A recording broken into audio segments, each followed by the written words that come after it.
And we are joined with our expert, Ron Patterson, regarding lumen photon. Ron, let's talk about lumen photon therapy. In fact, believe it or not, I have my lumen pad on.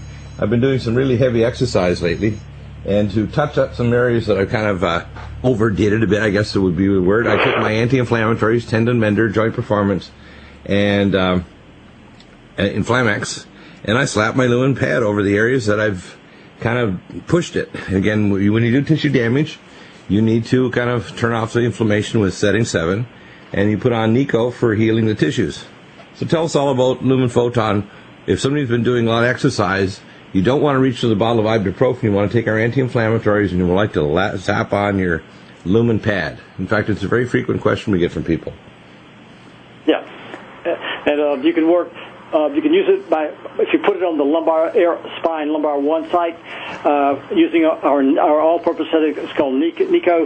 That reduces the inflammation. It's called C-reactive protein, and every time that you use it, it reduces those factors.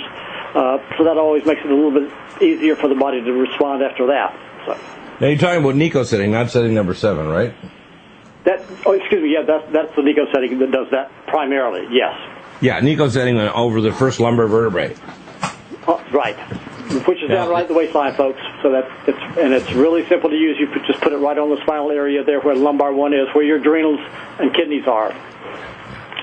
Formal medical study, all that sort of stuff. So it does work. We know that. Yeah, now, it also would affect blood pressure, too, because, of course, the kidneys generate the angiotensin-converting enzymes. So that's where your drugs like ACE inhibitors or ACE receptor blockers work. It's also where your adrenal glands generate the norepinephrine, which, again, it's the other horse that pulls the body metabolically, along with the thyroid. Thyroid and adrenals kind of pull the body and help the body deal with stress, the stress organ, or if you want to call it the stress and energy-based glandulars, if you want to call it. Now, if somebody has really worn-out adrenals, our lights can help them rebuild them, and that's using the, number 4 and or the Nico setting on the adrenal side as well. Plus, Dr. Bill has supplements that really help that process dramatically. Yeah, we have adrenal support, we have DHEA and pregnenolone, and of course we have the minerals that you need along with that in order to support adrenal function. And I always recommend, if you're doing adrenal support, always have to do thyroid and Nutrimedical, which is not comparable to anybody else's thyroid iodine. There's a lot of pretenders, a lot of people that think that they can have similar nutraceuticals. They don't. It's just the case they don't. Now, let's talk about head to toe. If someone has problems with hair loss, you can apply lumen photon. Would that be Nico setting to the scalp, along with, say, our Recidivil hair tonic? Yeah. Because the Recidivil hair tonic basically blocks the male hormone receptors. And by the way, they happen in females, especially postmenopausal. And if you measure estrogen and testosterone levels, we often find in females, they are bioconverting a lot of their female hormone to testosterone, or their adrenal glands are making it, especially if they have polycystic ovarian syndrome. And the male pattern receptors on their scalp will be activated to actually cause baldness if they have any genetic tendency toward male pattern baldness, which is only activated under the influence of male hormone. And then, of course, the lumen photon pad will help. Next thing is sinuses, periodontal disease, cavitations, circulatory problems in the brain. You can apply it to your head if you had a post-traumatic injury, autism spectrum disorder, dementia, Alzheimer's.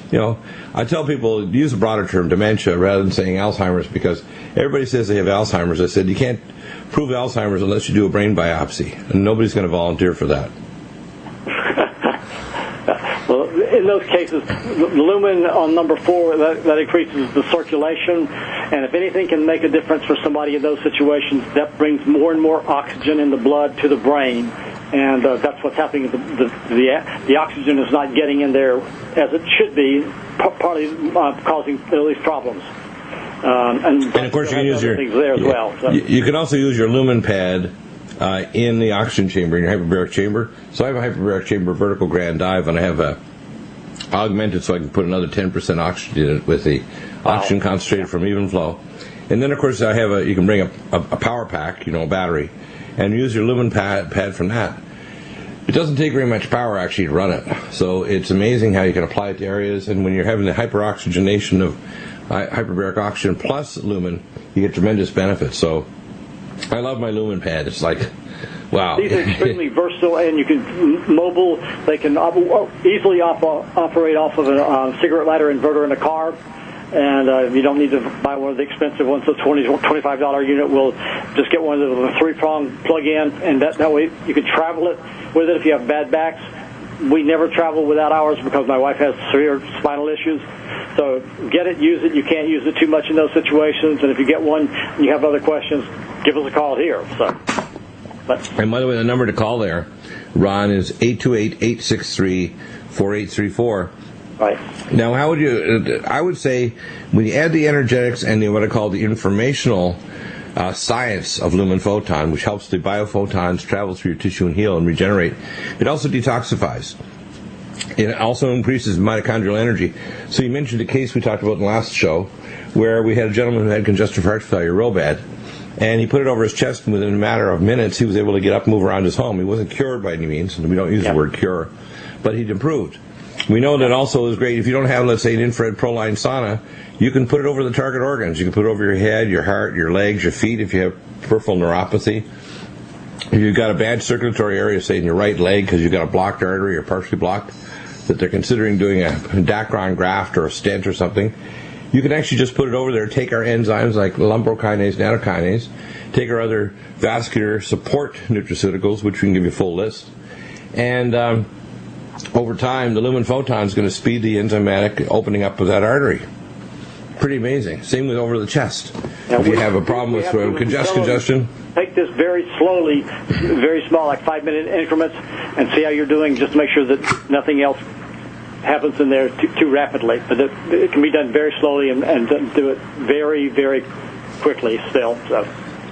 Slowly in terms of a few minutes per day, you mean? Yeah, something like that. Or maybe twice a day, but several hours apart. Well, what I find is that you can do it faster if you take the supplements. See, the thing is, when you raise energetics, you're going to free radicals. So if you take Nutritrella, NutriDefense, Cell Detox Glutathione, Regenerex, you're taking krill astaxanthin, you can really start amping this up much, much faster because your body can be super able to tolerate oxidative stress. And we have all the activated forms of vitamins, all of the TRAX amino acid chelates. There's no other company has anything even remotely like this. And the level of science that I propose when I give people a protocol, when I'm updating the wellness conditions, you'll see a lot of new updates, including video blogs, recommended testing, both conventional advanced testing as well as functional medicine testing, advanced protocols we call Core 4 to Level 4. I'll give you an example. Somebody who's got retinopathy. First thing I tell them to do is I want them to get a lumen pad, start Can-C, take Vision Max, Nutritrella, and Omega Supreme Krill, which has the astaxanthin. Those will be the Core 4 plus lumen. And that's going to improve the retinal function. If they can add Neurogen and Nutriphos as a level 2, if they can add anti-inflammatory cell defense, which is also going to help the retina, and especially if there's any free iron or heavy metals in the body. It's amazing how if you add light therapy, and that's what this is, it's not a heating pad, it's far and near infrared light therapy, it's amazing how there's no such thing as an organ that won't respond to it. If you're trying to detox the body from heavy metals, you can put it over the liver and over the target organs. If you're trying to get rid of bisphenol A, if you're trying to get rid of toxic chemicals or let's say calcification of the pineal gland, a lot of people don't realize, literature now has confirmed that if you do a high-speed CT scan or a MRI scan, look for specific areas of calcification like the choroid plexus, the pineal, etc. As you start using Lumen, you can decalcify it along with, say, our full vitamin K2, high-dose Power C, etc. Our whole protocol for decalcification, you can improve brain function. Lumen Photon it also is incredibly effective at reversing the symptoms of diabetic neuropathy, the poor lack of circulation, exactly, and all that. Exactly. 828-863-4834. Stay right there, Ron. We'll get you back organized for that. And we're joined by EMILE DeTOFFLE, an expert researcher in the area of electropollution. He has his company called Less EMF. We have him on regularly to discuss these issues, and in fact, he's going to be one of the experts I'll be relying on when I file my federal lawsuit against San Diego Gas and Electric and the Public Utilities Board and the federal laws that are actually misappropriate and misused we have a situation where the recent study was done on cows. So tell us all about it. I mean, obviously, I'm sure they didn't obtain cow consent, but what happened? Well, this study comes out of Switzerland, where they're very familiar with their cows, and they treat them very well. Right. This study set out to test the effects on the cows from exposure to 935 megahertz. Standard cell tower. Yeah. Cell phone radiation. Yeah. And they monitored the cows for several different enzymes, enzyme activity for several different enzymes. They found that the enzyme effect on the cows was certain enzymes were increased, certain enzymes were decreased, and that they noticed that the cow behavior was even affected. Now, it was a very small study. There were only 10 cows, and they only followed them for 10 weeks. But it's interesting that the cows clearly did not have any psychological effect, right, from the microwave exposure. In other words, there's no attitude or fear or any of that sort of thing on the part of the cows. And the other thing is that even within a short exposure of 10 weeks, that they were able to dramatically see these effects on the enzymes within the cows. And the cows were in different states of their life cycle. Some were milking and some weren't. Some were pregnant and some weren't. Some were treated for mastitis during the course of the study and some weren't. But none of that seemed to matter. These enzyme changes were seen across the board in all 10 cows in a similar pattern. In other words, the enzymes that were increased, and the enzymes that were decreased. And so the effect was very rapid, it was very consistent, and it is yet another way that you can measure the biological markers of exposure to electromagnetic fields. Now, to be fair, the exposure that they gave these cows was pretty intense. It was 24/7, right, all day long. You mean like a teenager level, where they sleep with their cell phones? Yeah, right. They text while they're sitting around a table, not looking, tilting their heads up to look at each other. They're sitting at a cafe. They text back and forth with each other to maintain privacy. Right. That's right. That's right. Bizarre. So right. And so these levels, at these levels, you wouldn't want yourself exposed at these levels. These were higher than you certainly would want your exposure, but nonetheless, they were able to measure these effects yet again in a different way, in a different animal, in a different setting. Obviously not related to the conversation that was happening on the cell phone or stress from, being involved in a study, because the cows had no idea they were in a study. Well, let's summarize the enzyme changes. The activity of glutathione peroxidase increased, while one of the tests, it decreased the superoxide dismutase. Correct. Coincide with information from the literature that NIR, the exposure to that type of radiation, will lead to changes in will lead to redox protein changes, and the radiation sensitive as well as non-radiation sensitive individuals.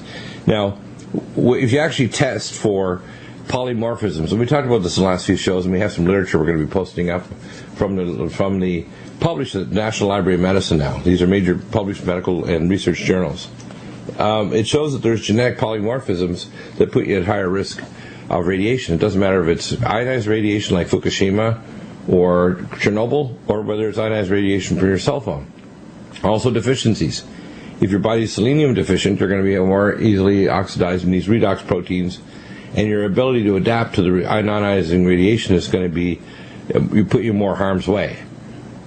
So I found this when I did my testing on kids that had non-ionizing radiation, had autism, is that they had much higher risk of autism if they had glutathione peroxidase polymorphisms, catechol-methyltransferase polymorphisms, and superoxide dismutase polymorphisms. For example, in Down syndrome, there's an extra dosage of just one gene, the SOD1 gene, copper zinc superoxide dismutase, and that gene imbalance actually causes, along with 4 other genes, the primary cause, because it's the CQ2122 long arm of the chromosome that causes Down syndrome.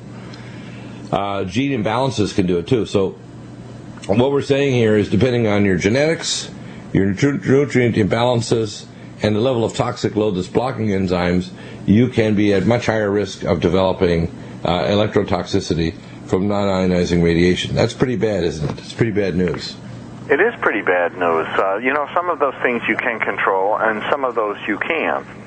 And of course, all of us are exposed to this non-ionizing radiation to one degree or another. But the clear conclusion that comes out of this is, number one, you better be reducing your exposure.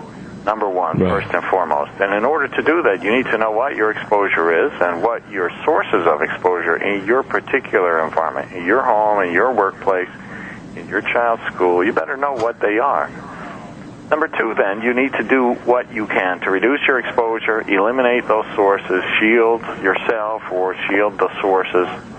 And number three, you need to do the things that you can to build up your body, to get good rest, to get good nutrition, to reduce your overall stress so that your body can has the best chance of dealing with these toxic exposures.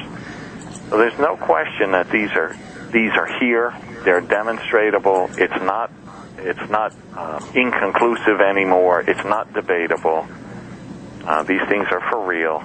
And it's time that people wake up to this and start taking action on their own, because our government certainly is not. The scientific community probably is not going to for quite a long time. They're just waking up to this. Your local doctor's not going to even know about it. Never mind. Your local doctor isn't even the correct person to go to see. Your local doctor is basically ignorant and completely incompetent to deal with these issues. And unless they join the Academy of Environmental Medicine and get up to speed, and join, say, the Academy of American College for Advancement in Medicine, they really have no clue as to why their patients are deteriorating.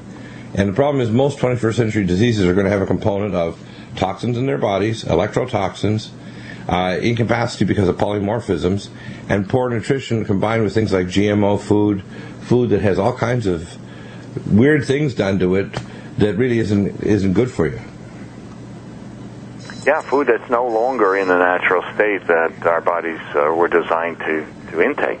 It's been processed and manipulated and modified and sugared and salted and fatted up until our bodies are so tricked by this food that we're not assimilating it well, we're not processing it well, we're not eliminating it well. And that puts an enormous burden on our body that energy could be used to defend ourselves against other problems in our environment. Yeah, exactly, yeah. We'll be back in a moment. I have a question, but whenever you call in, make sure you tell the board operator, Randy, exactly what your question is or your statement so we can put it up on the board and I'll decide if we're going to go on air. Back in just a moment with EMILE DeTOFFLE. Welcome back. And EMILE, you mentioned something about the amount of pollution that was allowed, or non-ionizing radiation is allowed on these cows is actually 1/10 what is already allowed in America. That means the pollution level is 10 times higher than even in the study that showed the enzyme changes in these cows. That's pretty nasty. That's true. They expose them to 12 volts per meter. Here in the United States, the IEEE would allow the general public to have 60 volts per meter and the working population to have twice that, or 120 volts per meter. So 10 times the amount, the tremendously high amount that these cows are exposed to. In the United States, our regulations would allow you to be exposed to 10 times that amount in your workplace, or 5 times that amount as a general public. So our laws certainly are not protecting us from overexposure. And so if you have a cell tower built next to your house, you might go out and find that you're making measurements in that range. And you will call your local FCC and they'll tell you that, those are permissible levels. So it's important to know what sort of exposure you've got, because you may not always see the antennas, you may not always know the sources that are nearby, and you've got to measure to know. In fact, in this study, they made a point of when they set up the test equipment, they set it up in the barn, or near the barn, and they set it up so that when the barn was empty, right, there was no cows in it, and they determined how much exposure there would be in each of the stalls. They measured it, and it averaged out to be about 12 volts per meter. But they acknowledged that when the cows are in the stalls, that the radiation levels will be different, because some cows will be absorbing, some configurations will be reflecting, and so you might actually end up with radiation hot spots and radiation cold spots, even though the radiation source had not changed at all, the building had not changed at all. It's just that you introduced these living beings, large sacks of salt water, basically, into the equation. There was a time a couple of years ago when I was making some measurements at my own house, the way I always do, and I found that when we were measuring for radio frequency, of course, we found that the levels were higher upstairs, where the bedrooms were, compared to on the first floor. This is not unusual. As you go up the first 100 feet or so off of ground level, you'll find that your radiation levels go up simply because the antennas are arranged that way. Isn't that interesting? But the most interesting thing that I found is that when we made measurements on the beds, that two of the bedrooms, the highest radiation levels were right on and around the pillows. And it was the darndest thing. You could take the pillow and move it, of course, to the foot end of the bed, and then, your radiation level would be low. But up at the head part of the bed, the radiation levels were high. And so you can't just guess. You can't just say, oh, yeah, well, there's no towers nearby, or my neighbors are not doing anything, or what have you. You've got to measure, because you can have very local areas of concentration of the signal, because the way the signals reflect, they bounce off of things, and not only can they cancel in an area, but they can amplify in other areas, what we call nodes and antinodes, where two waves come together, their crests meet, and it builds up a wave twice as high. Or where one crest meets one trough, they cancel. So it's very common within a building to have this. You walk around outside, you won't see it that much unless you're very, you have buildings and cars and things very near you. But if you're out in an open field, you won't see this effect very much. But in a building, it's very common because you have metal structures in the walls, you have wiring and bed frames and plumbing and so on that the radiation will reflect off of, as well as the people in the building influencing the radiation pattern. So they acknowledged that in this test with the cows, and they found that the radiation levels did vary when the cows were in the stalls. And, of course, when some cows were in the stalls and some were out, and all of them were in and none of them were in, and so there was all different kinds of configurations. So the radiation levels to the cows did vary somewhat throughout the study. Nonetheless, they found a very direct and very conclusive correlation to these certain enzymes that they studied within the cows, because they were exposed. The other thing that's very interesting was that they had a very good control group here, meaning these cows had absolutely minimal exposure level before the test because of where they lived. They were in Switzerland in a fairly remote area without a lot of cell service and without Wi-Fi. These were cows that didn't own laptops, and so they had a very low exposure. So it's a very difficult test to do in humans because it's hard to find a population of humans that, can control group, a group that doesn't have a lot of exposure. Unless you find people that were born in an area like the radar telescopes that I think are back in the East Coast. There's a specific area of the state where the NASA has a interstellar radio telescope, and around it you're not allowed to have broadcasting, otherwise it'll screw up these signals. Yes, that's correct. There's pockets of areas where your signal level might be low. There might be some, in the Arctic regions and the Antarctic regions. There might be some in the Pacific Islands. There's definitely some in the area you were referring to, I believe, which is in West Virginia. And there'll be areas out in the upper west area, Wyoming, Idaho area, where cell phone penetration is really kind of minimal. But it is hard to find a population that's easy to study, that doesn't own cell phones and doesn't own laptops and doesn't have Wi-Fi and hasn't brought these things into their own home, despite what's going on, in the community or in the environment. It's bizarre, isn't it, that people don't realize that you really can't even find a normal population anymore. That's it. That's the point. That's the point I'm trying to make. It's hard to find a control group or a population that isn't exposed. And so we're all walking around with some degree, some burden of exposure, some more than others. And, of course, as you pointed out, with various sensitivity to it, if you will. Some of us can tolerate more than others, or some of us can tolerate less, I should say, than others. So it's difficult to do this kind of test in humans. You'd have to get a human population and sort of isolate them on a desert island somewhere for some extended period without their laptops and computers and communications equipment. Yeah, but they might suffer, as most teenagers, they might suffer withdrawal. Then you have psychiatric illness caused by electronic withdrawal syndrome. That's been studied. There's a recent study that came out with college students where they get these college students to volunteer to do away with their electronics for 24 entire hours. Can you imagine? 24 hours. That's cruel. I mean, and within that short time span, they exhibited psychological signs of withdrawal. You know, I think it's not just psychological. I remember one of the things that I heard about sterile pharmaceuticals and brain entrainment. Now, most people don't realize entrainment modifying agents are aspartame, Splenda, what's called MSG. And what these do is they actually take, whether it's a pulse light, electromagnetic pulse, or a sound, and the tissue, not just the brain, but the tissue responds by entraining, or there's a pulsatile change in metabolic activity. And in the brain, of course, it means an action potential. And so brain entrainment occurs with these. So to me, it may be a conditioning response paradigm. We're not just dealing with a psychological withdrawal. They actually may be addicted to the entrainment effect of the electronic device. Do you think that's a possibility? Sure. I don't doubt it. Our bodies are electronic circuits of all kinds, and so right. I don't have no doubt that that's possible.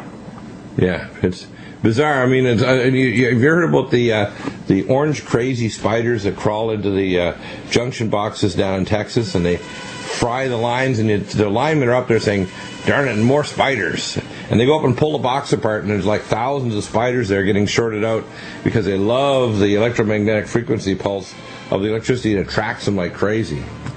Orange spiders. Interesting. I think maybe spiders and people are closely related sometimes. Thank you, Emile. Welcome back to the Nutrimedical Report. We have the inventor, developer of probably the best mild hyperbaric oxygen chambers in the world, built right here in America, Bruce McKEEMAN. And Bruce, mild hyperbaric oxygen is pretty cool. You can augment it with a couple little tricks. I just added to mine a 10-liter a minute even flow concentrator. And what you do is you slip off one of the plates on the top of the two concentrator pumps, so you don't have to have your concentrator try to push against the pressure, and just pump out that 10 liters of oxygen into one of the concentrators, and it'll compress the oxygen along with the ambient air and increase the percentage inside the chamber. Probably, another 4, 5, 7%? What do you think? What percentage do you think if I'm putting 10 liters a minute to that area? It's going to be in the 4 range because you have a combination of 10 liters per minute versus 160 liters per minute coming out of the pumps. So right, the math comes out to about 4. 4. So 4%. That would bring it up from 21% to 25%? Yes. That's really good. Now, the key thing is that when you have dissolved oxygen, it exceeds the capacity of hemoglobin to carry it through the dissociation curve. That means on perfused tissue that's never had sufficient oxygen, has epigenetic effects, it has energetic effects, it has antipathogenic effects, it has anti-inflammatory effects. So from head to toe, we use mild hyperbaric oxygen for Swiss cheese hypoxia, where basically we call it dementia, where there's circulatory problems, for heart failure, for detoxification. If you have supply enough energy, the body and the cells can start detoxifying, where if they're not properly perfused. For specific areas of microcirculatory issues like diabetic microcirculation problems where you're getting neuropathy, etc. There's so many conditions. I cannot think of any health condition, from chronic lung disease to, I have a lady, for example, that has COPD, and she's had restrictive lung disease caused by her previously being a smoker. But her main problem, she used some cleaners that caused an ammonium glass explosion in cleaning, I think, a toilet, and had 2 cleaners, including a chlorine-based cleaner and a ammonium-based cleaner, and caused an ammonia cloud to burn her lungs. Oh. And of course, she has been COPD badly since about 2009, and we're trying to help her to heal her lung tissue. You can see she's got airway spasm, diffusion capacity that's pretty poor, but she's also got lung inflammation and restrictive lung changes, so we're going to try to reduce her scar tissue there, replace her damaged lung membranes, which you know they're damaged, so we'll give her specific phospholipids for that. But oxygen's an anti-inflammatory. In fact, the research studies by pulmonologists have shown that even 2 liters of oxygen, 16 hours a day, just normal ambient oxygen, will cut down the progression of chronic lung disease. Getting mild hyperbaric oxygen daily, whether it's a heart problem like coronary artery disease, congestive heart failure, chronic obstructive pulmonary disease, any lung problem, including cystic fibrosis, it's going to dramatically get rid of pathogens, heal the lung and heart tissue, and slow the progression of any illness.